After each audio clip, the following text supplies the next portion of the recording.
जितका दैहिक संघर्ष कमी, तितके आत्मिक कार्य कमी. पण जितका दैहिक संघर्ष अधिक, तितके आत्मिक कार्य अधिक असते. काय आमचा दैहिक संघर्ष कमी आहे की अधिक आहे?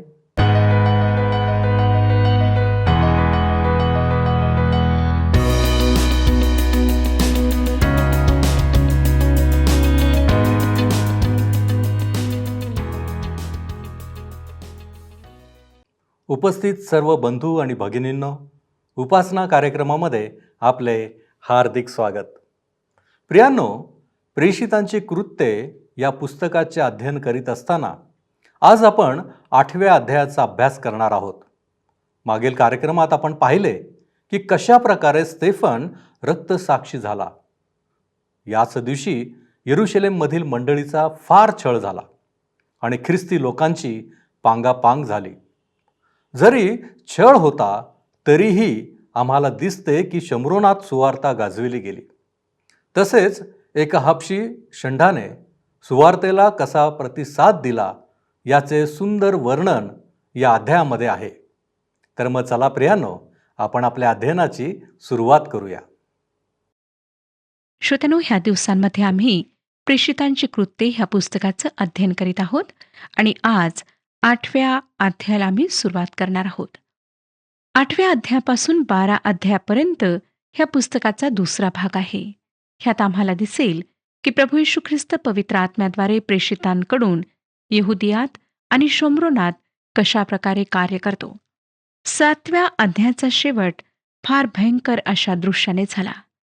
अशा 2 महान तरुणांचा उल्लेख त्यामध्ये करण्यात आला, ज्यांचा महान प्रभाव प्रारंभिक मंडळीवर पडला.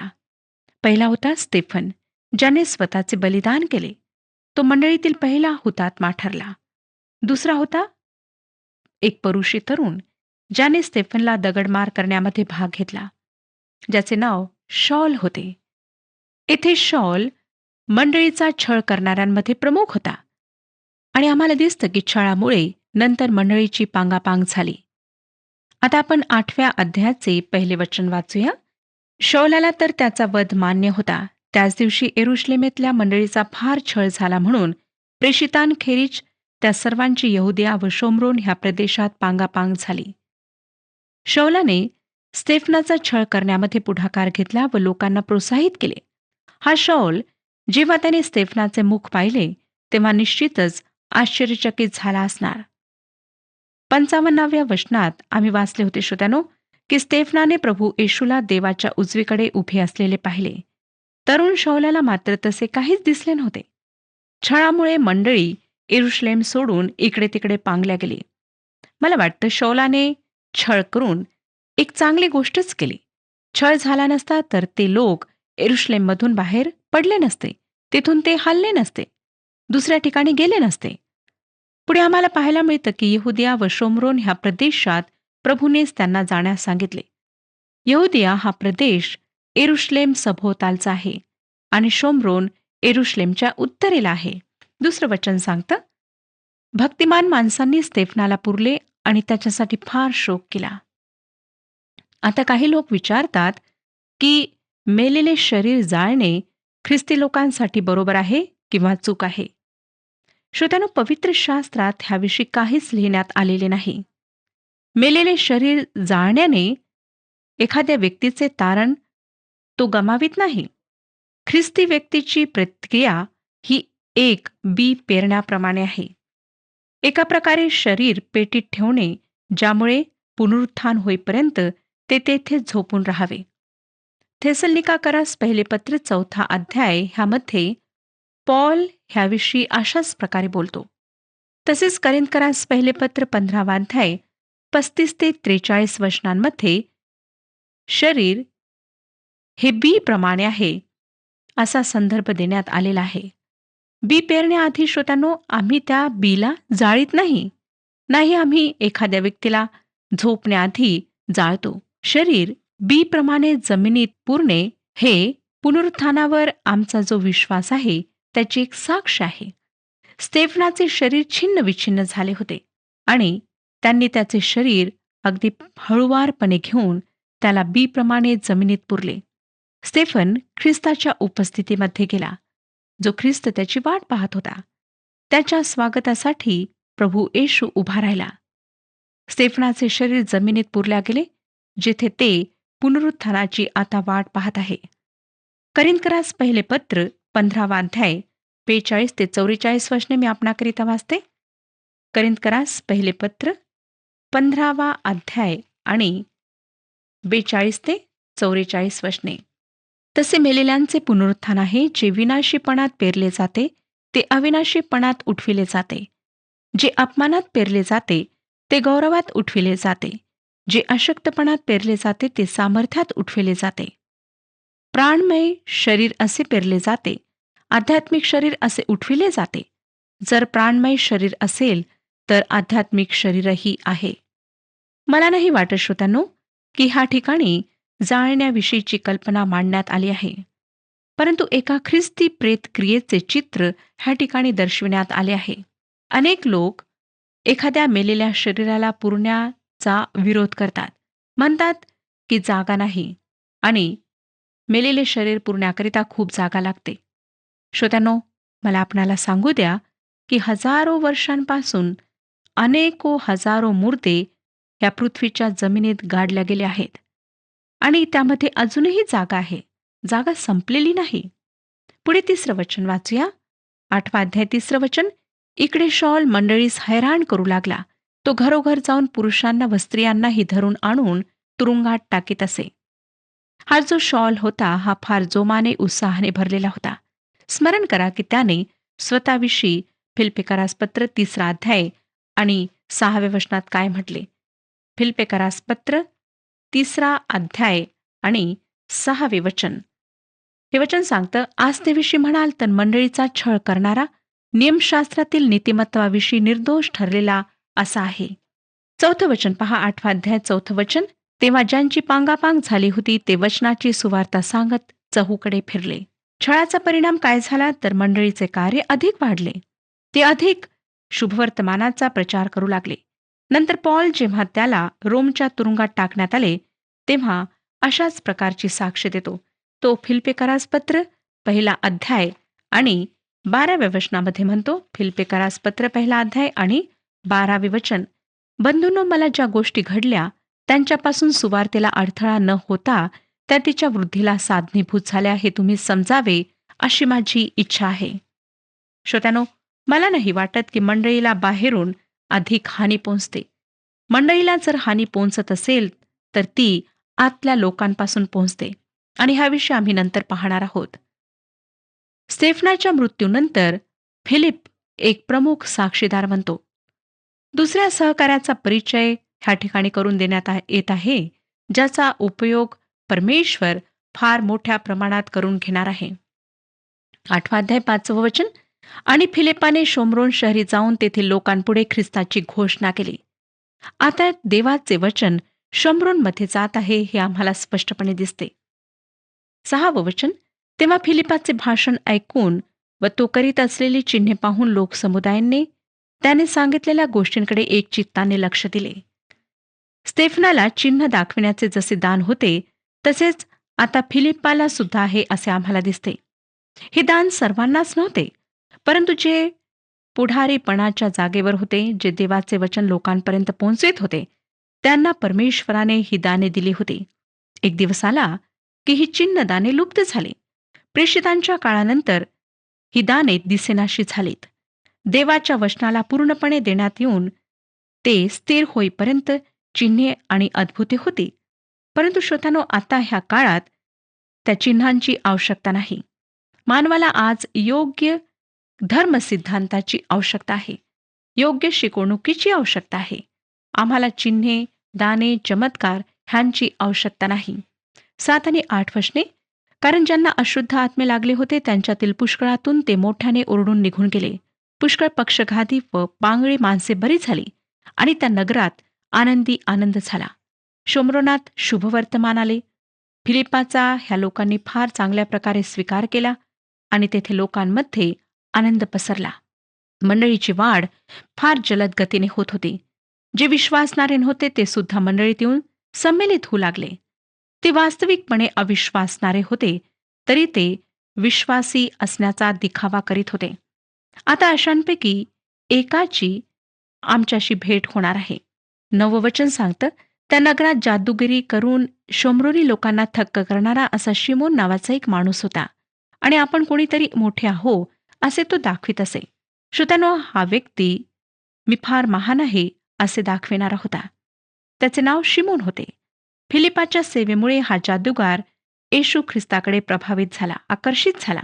प्रभू येशूवर विश्वास ठेवून त्याने बप्तिस्मा सुद्धा घेतला. तो फिलिपाच्या सहवासात राहू लागला. श्रोत्यानो, आज सुद्धा शिमोनासारखे बरेच लोक आमच्या समाजात सापडतात. ते स्वतःला विशेष समजतात, महान समजतात आणि दुसऱ्यांना दाबण्याचा प्रयत्न करतात. अशा लोकांपासून सावध राहण्याची गरज आहे. ते फक्त स्वतःचा स्वार्थ साधण्याकरिता सर्व काही करतात. लोकांना फसविण्यासाठी, त्यांचा गळा कापण्यासाठी ते येतात. सैतान अशाच लोकांच्याद्वारे आम्हाला भुलवतो आणि सत्याची ओळख होऊ देत नाही. तो आम्हाला सत्यापासून भकवतो. काय श्रोत्यानो, आपण तर शिमोनाच्या जागी नाही ना? जर आहात तर आताच पश्चाताप करा. होऊ शकतं की शिमोनासारख्या लोकांकडे आपण आकर्षित झालेले आहात, तर सावध व्हा. 10 आणि 11 वचने वाचूया. लहानापासून थोरापर्यंत सर्वजण त्याचे लक्षपूर्वक ऐकत्व म्हणत, जिला देवाची महाशक्ती म्हणतात ती हा आहे. त्याने त्यांना बऱ्याच दिवसांपासून आपल्या जादूगिरीने थक्क केले होते, म्हणून त्यांचे लक्ष त्याच्याकडे होते. ह्या लोकांना वाटले की तो जणू ईश्वर आहे. आज सुद्धा लोक अशा प्रकारे चमत्कार करणाऱ्या, जादूटोणा करणाऱ्या लोकांद्वारे भुलविल्या जातात. त्यांच्या शक्तीमुळे मोहून जातात. देवाचे वचन तो कसे मांडित आहे ते लक्षपूर्वक पाहत नाहीत. श्रोत्यानो, आपले लक्ष एखाद्या व्यक्तीकडे न लावता प्रभू येशू ख्रिस्ताकडे लावा. प्रभू येशू ख्रिस्ताकडे लावून आत्मिक रूपाने उन्नती करण्याचा प्रयत्न करा. पुष्कदा अशा लोकांकडेच आमचे लक्ष राहते आणि त्यामुळे आत्मिक रूपाने आम्ही खालच्या स्तराला जातो. 12वं वचन. तरी पण फिलिप देवाचे राज्य व येशू ख्रिस्ताचे नाव ह्याविषयीची सुवार्ता सांगत असता लोकांचा विश्वास बसला आणि पुरुष व स्त्रिया ह्यांचा बप्तिस्मा झाला. जरी लोकांचे लक्ष शिमोनाकडे होते, तरी फिलिपने शोम्रोनात सुवार्ता प्रसार केला. प्रभू येशू ख्रिस्ताची घोषणा केली व बऱ्याच लोकांनी येशू ख्रिस्तावर विश्वास ठेवला. जेव्हा आम्ही मानवावर लक्ष केंद्रित करतो श्रोत्यानो, तेव्हा येशू ख्रिस्तावरून आम्ही नजर दूर करतो आणि मग आम्ही आध्यात्मिक रूपाने खाली खाली जातो, अधोगतीला पोहोचतो. अगदी हे शोम्रोनात घडले.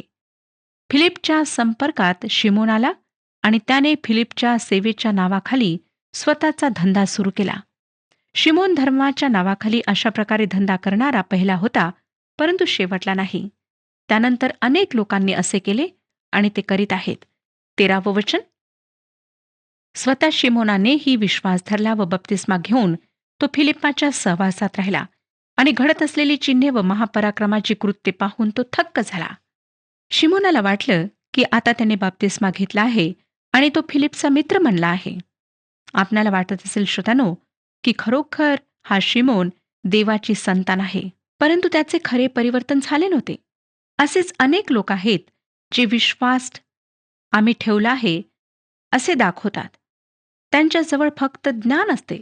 ते समुदायाबरोबर मिसळतात, परंतु त्यांचे तारण झालेले नसते. त्यांचा पवित्र आत्म्याने बप्तिस्मा झालेला नसतो. आणि म्हणून करिंथकरास दुसरे पत्र 13वा अध्याय आणि 5व्या वचनामध्ये पॉल म्हणतो, करिंथकरास दुसरे पत्र 13वा अध्याय आणि 5वे वचन. तुम्ही विश्वासात आहात किंवा नाही ह्याविषयी आपली परीक्षा करा. आपली प्रतीती पहा. येशू ख्रिस्त तुमच्या ठायी आहे असे तुम्ही स्वतः संबंधाने समजताना, नाहीतर तुम्ही पसंतीस उतरलेले नाही. श्रोत्यानो, स्वतःचे परीक्षण करणे ही एक फार चांगली गोष्ट आहे. शिमोनाने म्हटले की मी येशूवर विश्वास ठेवतो आणि त्याने बप्तिस्मा घेतला, परंतु त्याचा विश्वास प्रामाणिक नव्हता. 14 ते 16 वचने वाचूया. प्रेषितांची कृत्ये 8वा अध्याय 14 ते 16 वचने. मग शोम्रोनाने देवाचे वचन स्वीकारले असे यरुशलेमेतल्या प्रेषितांनी ऐकून त्यांच्याकडे पेत्र व योहान ह्यांना पाठवले. ते तेथे आल्यावर त्यांनी त्यास पवित्र आत्मा मिळावा म्हणून त्यांच्यासाठी प्रार्थना केली.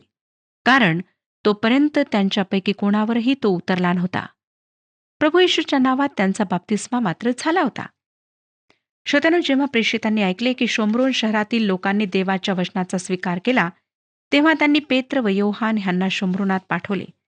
परंतु तेथील लोकांच्या जीवनात देवाच्या पवित्र आत्म्याचे वास्तव्य नव्हते. 17वं वचन पुढे वाचूया. तेव्हा त्यांनी त्यांच्यावर आपले हात ठेवले आणि त्यांना पवित्र आत्मा मिळाला. होऊ शकतं श्रोत्यानो की फिलिपने त्यांना शुभवर्तमान तर सांगितले, येशू ख्रिस्ताविषयीची घोषणा केली, परंतु सगळ्या अटी आणि इतर वस्तुस्थिती त्या लोकांना पूर्णपणे सांगितली नाही. असं पण होऊ शकतं की त्या लोकांनी त्या गोष्टी स्वीकारल्या नाहीत. काही का असेना, परंतु आता ते प्रेषितांसोबत भागीदार झाले होते. नवीन विभागात सुवार्ता प्रसाराचे केंद्र उघडावे ही एक महान कामगिरी प्रेषितांना देण्यात आली होती. पेत्राला व योहानाला शोम्रोनात व यहुदियात सुवार्ता गाजवायची होती आणि पौलाला अन्य जातीयांमध्ये. ही कामगिरी येशू ख्रिस्ताने त्यांना दिली होती. आता आम्हाला दिसतं की शोम्रोनामध्ये ही गोष्ट पूर्ण झाली. 18 आणि 19 वचने वाचूया. मग प्रेषिताचे हात ठेवल्याने पवित्र आत्मा मिळतो हे पाहून शिमोनाने त्यांना पैसे देऊ करून म्हटले, ज्या कोणावर मी आपले हात ठेवीन त्याला पवित्र आत्मा मिळावा असा अधिकार मलाही द्या. तो ह्या दानाचा उपयोग स्वतःच्या लाभासाठी आणि स्वतःच्या स्वार्थासाठी करून घेऊ इच्छित आहे. 20 ते 25 वचने पुढे सांगतात. तेव्हा पेत्र त्याला म्हणाला, तुझ्या रुपयाचा तुझ्याबरोबर नाश हो, कारण द्रव्य देऊन देवाचे दान मिळवावयाचा तू विचार केलास. ह्या गोष्टीत तुला भाग किंवा वाटा नाही, कारण तुझे अंतःकरण देवाच्या दृष्टीने नीट नाही. तू ह्या आपल्या दुष्टतेचा पश्चाताप करून प्रभूजवळ विनंती कर, म्हणजे तुझ्या अंतःकरणातल्या कल्पनेची तुला कदाचित क्षमा होईल, कारण तू अतिशय कटुतेत व अनितीच्या बंधनात आहेस असे मला दिसते. तेव्हा शिमोनाने म्हटले, तुम्ही सांगितलेल्या गोष्टींपैकी काही माझ्यावर येऊ नये म्हणून माझ्यासाठी तुम्ही प्रभूजवळ विनंती करा. नंतर त्यांनी साक्ष देऊन प्रभूचे वचन गाजविल्यावर ते येरुशलेमेत परत आले आणि येताना त्यांनी शोम्रोनी लोकांच्या पुष्कळशा गावातून सुवार्ता सांगितली. शिमोनाचे परिवर्तन झालेले नव्हते श्रोत्यानो, हे मी आधीच आपणाला सांगितले. त्याच्यामध्ये पैशाची हाव होती. तो कधी ख्रिस्ताकडे आला असावा ह्याची आम्हाला कल्पना नाही. होऊ शकतं की नंतर त्याच्यामध्ये खरे परिवर्तन झाले असावे. शुभवर्तमानाचा पृथ्वीच्या टोकापर्यंतचा प्रवास सुरू झाला.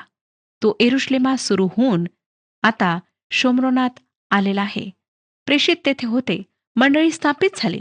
लवकरच त्यांचे केंद्र आता अंतुकियामध्ये जाणार होते, नंतर इफिसमध्ये, नंतर अलेक्झांद्रिया, नंतर रोममध्ये.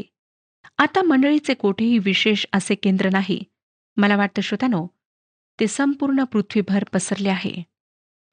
8, 9 आणि 10 अध्यायांमध्ये आम्हाला परिवर्तनाच्या 3 लक्षात येण्यासारख्या घटना पाहायला मिळतात. अध्याय 8 मध्ये हबशी शंठ जो हामाचा मुलगा होता त्याच्याविषयी आम्हाला वाचायला मिळते. 9व्या अध्यायात तार्ससचा शॉल जो शेमाचा मुलगा होता आणि 10व्या अध्यायात याफेताचा मुलगा कर्नेल्य जो रोमी शताधिपती होता त्याच्याविषयी आम्हाला वाचायला मिळते. आपल्या लक्षात आले असेल श्रोत्यानो की संपूर्ण कुटुंबाचे 3 भागात विभाजन झाले. हाम, शेम व याफेत हे नोहाचे पुत्र होते. संपूर्ण मानवजाती 3 वर्गामध्ये विभाजित झाली. हे विभाजन महाभयंकर प्रलयानंतर मानव वंशशास्त्राप्रमाणे आणि भौगोलिकदृष्ट्या झालेले विभाजन होते. परिवर्तनाआधी 3 गोष्टी लक्षात घ्यायला हव्यात. पहिली गोष्ट की पवित्र आत्म्याचे हे कार्य असते. पवित्र आत्म्याने फिलिप्पाला शोम्रोनाला नेले, जेथे देवाच्या आत्म्याचे महान कार्य चालू होते. नंतर पवित्र आत्म्याने त्याला गाजा येथे नेले आणि पवित्र आत्मा हबशी शंठ ह्याच्या मनात, ह्याच्या अंतःकरणात कार्य करीत होता. पवित्र आत्मा अंतःकरणाची आणि संदेशवाहकाची सुद्धा तयारी करतो. पवित्र आत्म्याच्या मार्गदर्शनाची अत्यंत गरज असते. हे परिवर्तनात आवश्यक असलेले पहिले सत्य आहे. दुसरे सत्य आहे देवाचे पवित्र वचन. पवित्र आत्मा येशू ख्रिस्ताच्या गोष्टींना घेऊन त्या व्यक्तिगत रूपाने प्रदर्शित करतो. परमेश्वराचा आत्मा त्याचे पवित्र वचन उपयोगात आणतो, परंतु मानवी साधन आवश्यक आहे, ते म्हणजे कोणीतरी व्यक्ती सांगणारा हवा. आता 8व्या अध्यायाचा दुसरा भाग आम्हाला फिलिप्पाच्या सेवेच्या दुसऱ्या भागात आणतो. आता फिलिप्प एका इथिओपियनच्या शंढाला ख्रिस्ताकडे आणतो आणि तो कशाप्रकारे खरा विश्वासी बनतो हे आपण पाहणार आहोत. 26 वचन सांगतं, 8 अध्याय 26 वचन. इकडे प्रभूच्या दूताने फिलिपाला म्हटले, उठ, जी वाट एरुश्लेमपासून गज्जाकडे जाते त्या वाटेने दक्षिणेकडे जा, ती ओसाड आहे. श्रोत्यानो, शमरोन हा प्रांत एरुश्लेमच्या उत्तरेला आहे. गाजा हा दक्षिणेकडील भूमध्य भागासोबतचा एक लांब पट्टा आहे. इजिप्त आणि इथिओपिया येथे जाणारा हा व्यापारी मार्ग होता. तेथे जाण्याकरिता बहुतेक त्याला एरुश्लेमेतून जावे लागले असेल. नंतर 27 वचन पहा. मग तो उठला व निघाला आणि पहा, एक कुशी षंड, कुशी लोकांची राणी कांदके हिचा मोठा अधिकारी होता व त्याच्या हाती तिचे सर्व भांडार होते. तो एरुश्लेमेत उपासनेसाठी आला होता. आम्हाला आढळतं की परमेश्वराने कोणा अशा व्यक्तीला तेथे ठेवलेले आहे ज्याला सुवार्ता सांगायची आहे, साक्ष द्यायची आहे. 29 वचन. तेव्हा आत्म्याने फिलिपाला सांगितले, जा, त्याचा रथ गाठ. ह्या ठिकाणी आत्मा फिलिपाचे मार्गदर्शन करीत आहे आणि आत्मा त्याला सांगत आहे की जा आणि त्याला वचन सांग. 30 वचन. फिलिप धावत गेला आणि त्याने त्याला यशया संदेष्टाचा ग्रंथ वाचताना ऐकले. त्यावर तो म्हणाला, आपण जे वाचित आहात ते आपल्याला समजते काय? फिलिपाने आत्म्याच्या आज्ञेचे त्वरित पालन केले आणि त्याने जाऊन विचारले की जे आपण वाचत आहात ते आपणाला समजते काय? नंतर 31 वचन. त्याने म्हटले, कोणी मार्ग दाखविल्याखेरीज मला कसे समजणार? मग त्याने फिलिपाला आपल्याजवळ येऊन बसावयास वर बोलावले. ह्या ठिकाणी आम्हाला दिसतं श्रोत्यानो की गरज आहे, कोणीतरी त्याला वचन सांगावे ह्याची फार नितांत गरज होती. आज सुद्धा अनेक लोक आहेत ज्यांच्यापर्यंत वचन पोहोचलेलं नाही आणि कोणीतरी त्यांना सांगण्याची आवश्यकता आहे. 32 आणि 33 वचने सांगतात, तो जो शास्त्रलेख वाचित होता तो असा, त्याला मेंढरासारखे वधण्यासाठी नेले आणि जसे कोकरू कातरणाऱ्याच्या पुढे गप्प असते तसा तो आपले तोंड उघडीत नाही. त्याच्या लीन अवस्थेत त्याला न्याय मिळाला नाही. त्याच्या पिढीचे वर्णन कोण करील? कारण त्याचा जीव पृथ्वीवरून घेतला गेला. तो ह्या ठिकाणी यशायाचे पुस्तक 53 अध्याय 7 आणि 8 वचन वाचत होता आणि ही वचने प्रभू येशू ख्रिस्ताविषयी सांगतात. 34व्या वचनात षंडाने फिलिपाला म्हटले, मला कृपा करून सांगा, संदेष्टा कोणाविषयी असे म्हणतो, स्वतःविषयी किंवा दुसऱ्या कोणाविषयी? तेव्हा फिलिपाने बोलावयास आरंभ केला व ह्या शास्त्रलेखापासून सुरुवात करून येशूविषयीची सुवार्ता त्याला सांगितली. मग वाटेने जात असता ते पाणवठ्याजवळ आले. तेव्हा षंड म्हणाला, पहा हे पाणी, मला बाप्तिस्मा घेण्यास काय हरकत आहे? तेव्हा त्याने रथ उभा करावयास सांगितले आणि फिलिप्प व षंड असे ते दोघे पाण्यात उतरले आणि त्याने त्याला बाप्तिस्मा दिला. मग ते पाण्यातून वर आले. तोच प्रभूचा आत्मा फिलिपाला घेऊन गेला म्हणून तो पुन्हा षंडाच्या दृष्टीस पडला नाही. नंतर तो आपल्या वाटेने हर्ष करीत चालला. इकडे फिलिप अजोत नगरात आढळला आणि कैसरिया येथे येईपर्यंत त्याला वाटेत जी जी गावे लागली त्यातून जाताना त्याने सुवार्ता सांगितली. परमेश्वर आपणा सर्वांस आशीर्वाद देव. प्रियांनो, संकट, छळ किंवा कोणतीही बाह्य गोष्ट देवाचे कार्य थांबवू शकत नाही. आपण पाहिले की जरी या सर्व गोष्टींचा अनुभव प्रारंभीच्या मंडळी घेत होती, तरीही शुभवर्तमान गाजविण्यामध्ये प्रेषितांनी कोणतीच हयगय केली नाही. म्हणूनच आम्ही हे लक्षात ठेवावे की परिवर्तनामध्ये पवित्र आत्मा आणि देवाचे पवित्र वचन महत्त्वपूर्ण असते. प्रियांनो, आज आपण विचार करूया की काय देवाचे वचन आणि पवित्र आत्मा यांचा आम्ही अनुभव घेतला आहे? काय देवाचे वचन आमच्याशी, आमच्या अंतःकरणाशी बोलते? काय आम्ही सुवार्तेवर लक्ष केंद्रित केले आहे? आपण प्रार्थना करू. पवित्र पवित्र पवित्र थोर आणि सामर्थ्यवान देव बापा, पुन्हा एक वार आम्ही तुझ्या चरणांपाशी आलेलो आहोत. प्रभूजी, तू आम्हाला जाणणारा, ओळखणारा तू देव आहेस. आणि म्हणूनच प्रभूजी, आज जे अध्ययन आम्ही केलेलं आहे, जी वचनं आम्ही वाचलेली आहेत, ऐकलेली आहेत, पाहिलेली आहेत, त्या सर्वांच्याद्वारे प्रभूजी तू आमच्याशी बोललेला आहेस. तुझं मार्गदर्शन आम्हाला प्राप्त झालं, याबद्दल आम्ही तुझे मनापासून आभार मानतो. आज आम्ही आमच्या अंतःकरणाचं परीक्षण करतो. ज्या ज्या वेळेस आमच्यासमोर संकट येतात, छळ होतो, त्रास होतो, त्यावेळेस आमची दिशा कोणती असते, पुढे जाण्याची की मागे फिरण्याची? प्रभूजी, आम्हाला आत्मिकपणामध्ये तू सबल कर. आमच्यामधला दैहिकपण तू काढून टाक. आणि प्रभूजी, आम्ही पाहिलं की पहिल्या मंडळीची पांगापांग झाली, तरी पण सुवार्तेमध्ये कोणत्याच प्रकारचा बदल झाला नाही. सुवार्ता ही गाजविली गेली. प्रभूजी, आज आम्ही स्वतःला तुझ्या हाती सोपवीत असताना तुझं सेवा कार्य करण्यासाठी आम्ही तुला विनंती करतो, तू आमचा उपयोग करून घे. येशू ख्रिस्त आमचा प्रभू याच्याद्वारे ही विनंती, ही प्रार्थना करतो, म्हणून तू ऐक. आमेन. आत्म्याच्या प्रेरणेने चाला आणि ख्रिस्ताला गौरव द्या. प्रभू आपणाबरोबर असो.